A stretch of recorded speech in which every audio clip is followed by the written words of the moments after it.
Heru the Avenging Son, literally by itself one of the best titles in mythology, and would set an archetype for avenging son stories that will be told for thousands of years later.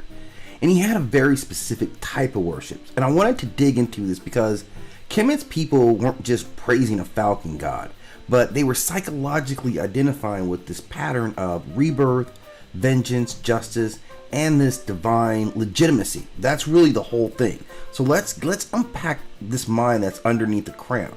Now, he would be the righteous heir.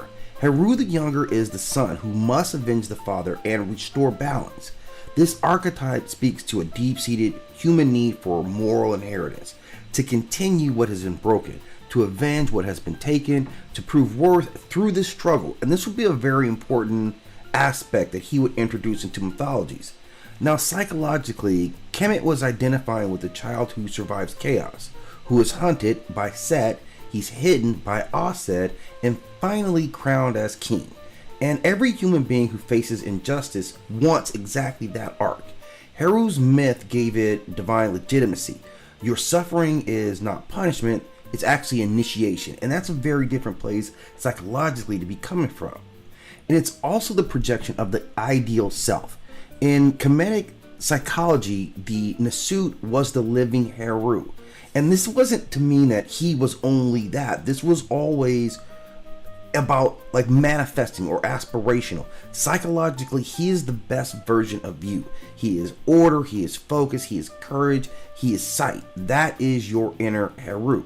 So when people worshipped him, they were practicing kind of psychological mirror work. You see with the Eye of Heru means my perception goes through any illusions.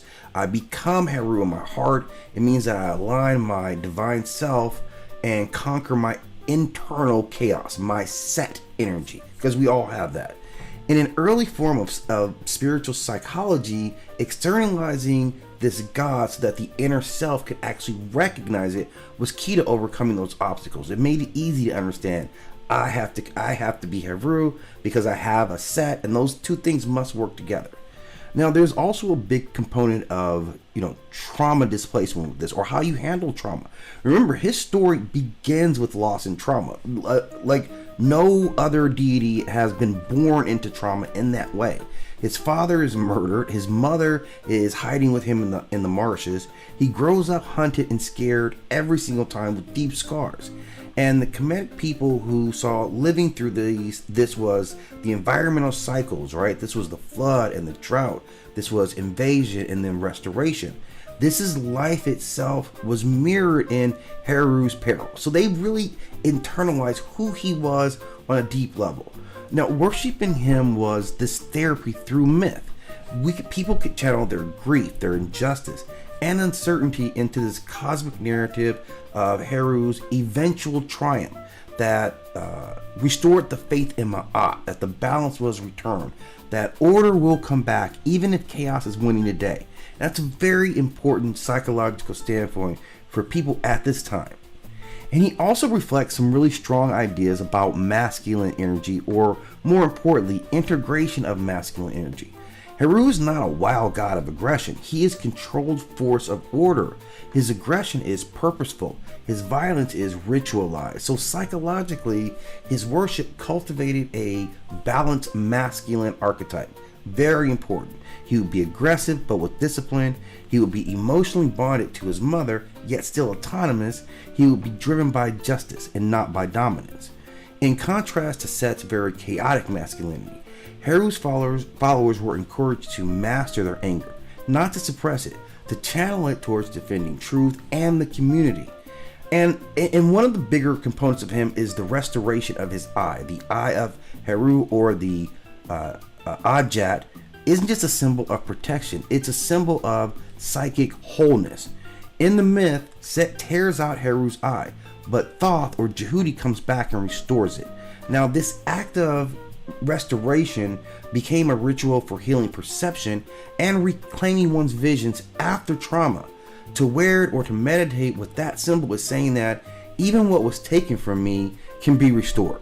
And that's pure cognitive resilience, a mental rewiring of despair into the state of recovery. So overall, this is a collective projection of order. This is what he represents. The Kemetic people use Heru worship to unify a mental framework.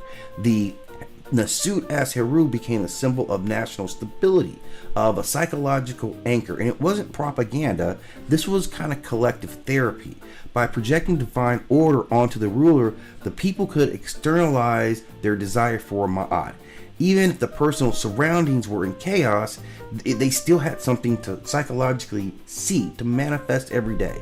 It's the same instinct that drives humans to seek strong, just leaders today, because someone has to hold the line against Set, or chaos.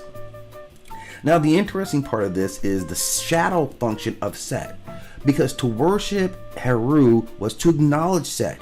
Importantly, though, it was not to destroy him. Heru defeats Set, but Set is not erased, and this is because he's integrated as a necessary force, partially on Ra's solar bark, but he would hold other important duties as well. Defending against Pep was, of course, one of those major tasks. Now, psychologically, this reflects the Kemetic mastery of the shadow self, the integration of that. You don't annihilate your chaos, you put it to work. And this is miles ahead of other dualism that we would see later. They understood that evil is energy without order, not a separate entity. Then we talk about something that he's really noted for, and this is his maternal imprint.